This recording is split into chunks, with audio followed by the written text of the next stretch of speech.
Abram की पत्नी सारा की कोई संतान न थी और उसके हाजरा नाम की एक मिस्री लोली थी।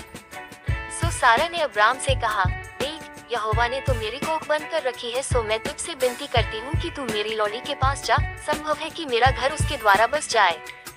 सो सारा की यह बात अब्राम ने मान ली।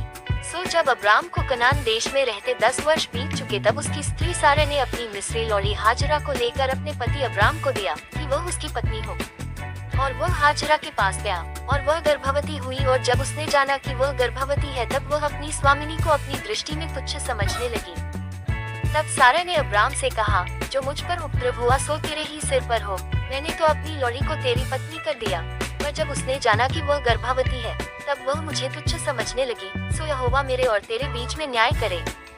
अब्राम ने सारा से कहा, देख, तेरी लोली तेरे वश में है, जैसा तुझे भला लगे वैसा ही उसके साथ कर। सो सारा उसको दूध देने लगी और वह उसके सामने से भाग गई। तब यहोवा के दूत ने उसको जंगल में शूर के मार्ग पर जल के एक सोते के पास पाकर कहा, हे सारा की लोली हाजरा, तू कहाँ से आती और कहाँ को जाती है? उसने कहा, मैं अपनी स्वामिनी सारा के सामने से भाग आई हूँ।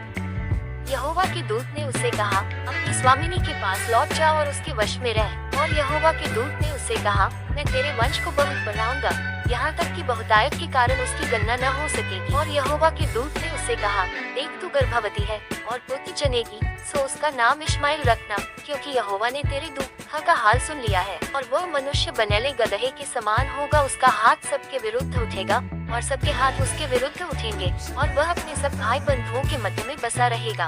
अब उसने यहोवा का नाम जिसने उससे बातें की थी अत्तैरोई रखकर कहा कि क्या मैं यहाँ भी उसको जाते हुए देखने पाई जो मेरा देखने हारा है। इस कारण उस कुएं का नाम लेहरोई कुआं पड़ा। वह तो कादेश और बेरेत के बीच में है। सो हाजरा अब्राम के द्वारा एक पुत्र जनी, और अब्राम ने अपने पुत्र का नाम, जिसे हाजरा जनी, इश्माएल रखा।